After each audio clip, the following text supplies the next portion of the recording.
To our first question. And I'm just going to summarise the questions, read them out, and one or other of us will, all the hard ones, I'm going to slip to Sandy, and I'll chip in where I can. This question is, what would be a Christian response to a point which came out of the Ireland situation, the Ireland referendum, that the law change is more about recognition rather than rights, that the law change is more about celebrating gay marriage as a means of validating gay people's sense of worth? Do you want to respond, Sandy? Tony, I think that's absolutely an impetus for many people. It's about recognition and encouraging approval. The law shapes and educates, and that's why it's important to think about what valid uses of law in a public policy sense are legitimate, and what justifies the government. That's what we're talking about with law, civil law. It's engagement with our private lives and so on. And I think that that's why we have to think of marriage as an institution. And I stress that, yes, if you assume people want approval, adults would like approval for their relationship, well, then you have a competing interest, and it's the vulnerable children in particular. The law has an institutional value in normalising the protection of the children who come from marriage, and we are undermining that institution. So at the sort of secular discussion, I think that the costs to vulnerable people are too great. I'll leave it there. Yes, quite so. There's a related question here. Gay couples are already able to adopt and have children. Does redefining marriage really make such a difference? Yep. And it'd be quite a similar answer, Yeah. I guess. It doesn't make a great deal of difference at all, really, in terms of the practical outcome.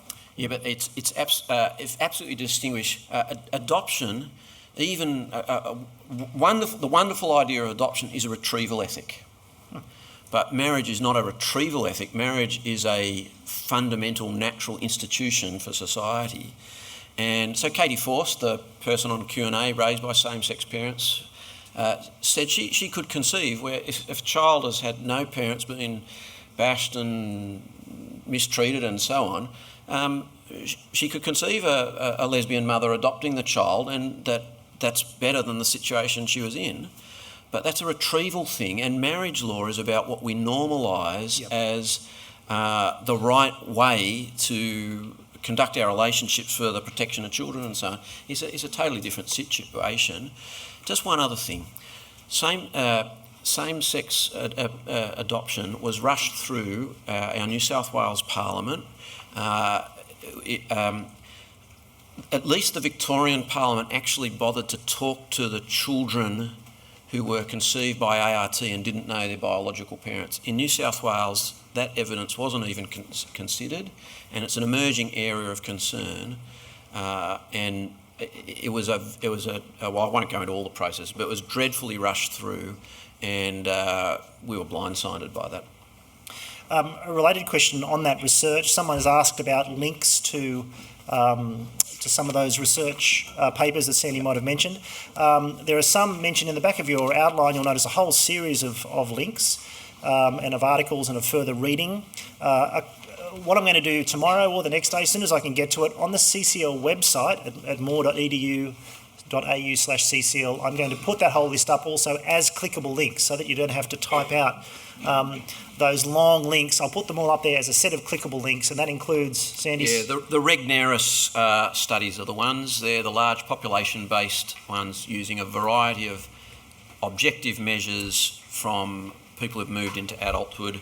A couple of them mentioned Regnerus as the name. Do you want to mention this as well while we're here? Yeah, and I recommend this book by Ryan Anderson, public policy philosopher and lawyer, from a Roman Catholic background, but as I said, sort of the natural law secular approach to it. They're very engaging with people of religious faith. Highly recommended. Sandy, a question here, and there's a couple of similar questions. The view of marriage you're talking about, which captures God's ideal for marriage, as it were, what God created marriage to be, this question is saying, does it really capture the brokenness of reality? So you're saying that, for example, marriage is oriented towards children, what if you can't? What about infertility and the tragedy of that? Does that mean that if you're infertile, if you know you're infertile, you shouldn't marry? Or if that kind of brokenness is part of our reality in the world, well, what about the brokenness of sexual orientation? Sure. I just did a funeral for mother-in-law of a Moore College graduate who married again. She was a widow, married at 70 to an 80-year-old. They were never going to have children. I don't think they should have been banned from marrying because, barring a Sarah-like miracle, they weren't going to have children. Because their relationship inherently modelled the kind, remember that word of Tony's? The kind of relationship that a marriage is. They were grandmotherly and grandfatherly together towards their grandchildren and step-grandchildren. They could bring the maleness and masculinity and femininity to their marriage, and they could model what husbands and wives ought to treat each other like to the younger husbands and wives and people who are still thinking about marriage. Infertility is not intrinsic to a male-female relationship. We don't do fertility tests before we permit people to marry.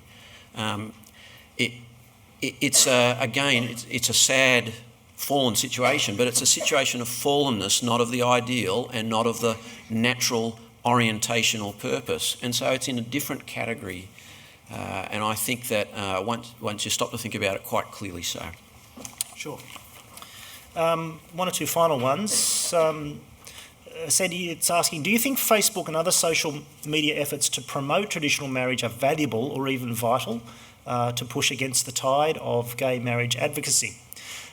This is an interesting one, isn't it? Because as someone recently pointed out to me, one of our problems as Christians is that our arguments about the nature of marriage, about its purposes, and about how that is legislated and fits into our society, they're considered thoughtful arguments. I mean, Sandy had a 10-second version, but the 10-second version wasn't really that adequate either.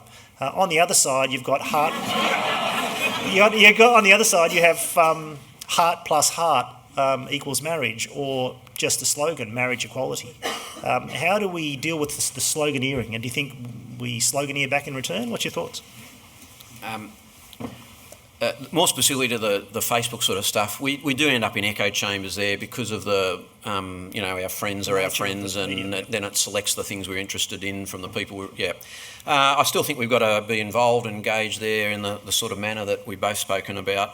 I do think there's some value in being able to state your point concisely that gets you straight to a key issue. But you're right, Ryan Anderson, whom a couple of us heard recently, said we don't have a slogan that is as good as the marriage equality slogan. But I don't think it's hard to... I think often we're better questioning as not just sloganeering, and it doesn't take much to question the heart plus heart kind of thing. Why one? Why not two brothers who want to care, bachelors who want to care with it? Why can't they marry? Why not? There were two heterosexual males who said, "Well, we want to marry now. We're not planning to sleep together here, but we're great mates. We want to share our bank accounts. We want to do stuff together. Why not?" And there's really no logical reason. Well, it happened at the conclusion of Boston Legal, didn't it? That's right. I haven't seen West Wing either, so. Yeah. I think our time is just about gone. I might take one final one. Do we want to say anything about the whole issue of gender dysphoria or transgender and those people whose genetics are opposed to the body they're in, and that kind of thing? And in terms of your presentation, how does that fit in? I might start off there. We do want to speak to such people and with such people and learn. I don't think this is always in the same category. And I found Patricia Werracoon's first book in this area reasonably helpful in that it just introduced me to this is a complex area, but I certainly don't want to be encouraging the plasticity that appears to be out there either. But I'm not sure that I'm not sure we're quite talking apples and apples. No, let's leave that alone. Yeah, yeah. It's also one of the curious contradictions of the debate over the past 30 or 40 years, if you've followed it. How, in terms of how the debate is presented from the other side, there's a constant flipping of the argument. It goes through periods of kind of essentialism where who I am is something that's so deep inside of a part of me that I can't change and that therefore must be respected. And then the argument flips towards choice and preference. So it was very interesting. In the mid to late 70s, the language was all sexual preference. Those of you who were around in the late 70s, early 80s might remember that the argument was, you will not tell me, I'm free to decide what my sexuality will be, and you can't tell me. And if I want to choose to love another man, I will choose to love another man. And it was volitional and it was about preference. Sometime in the mid to late 80s, the language changed and it became about born that way. It became about genetic determinism. And it's the proponents of same-sex marriage and of sexual plasticity, in one sense, need to make up their mind. Is gender a social construct? We keep saying it is. Is gender a biological construct that is just given? You're born a particular way. I don't think the other side of things has really explained that clearly. I know we've got to finish. Can I sort of SMS a question to these guys, Yes. sort of metaphorically? Yep. And that is, I was really helpfully challenged. We were discussing this as a group of pastors in Wollongong. We get together every so often, and he kept saying, "Look, Sandy, you're wanting to talk about marriage." He says, "I'm wanting to talk about Jesus." He had the high moral ground there, didn't he? But he did help me with a question that I think is a really good question to be doing that, to be using marriage to talk about Jesus as well as the other way around. And that is, to your friends, why on earth do you think Jesus cares about who you sleep with? Yeah. I'd encourage you to try it out. Okay, I'm a Christian. Why on earth do you think Jesus cares about who you sleep with? Tell me your responses and we'll find out. I'm going to try it. Great one.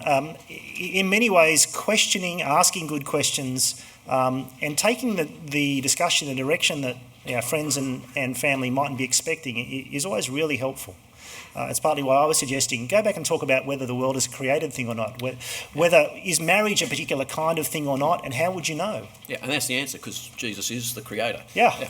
He's interested in it because he's made the world a certain way and wants us to live a certain way.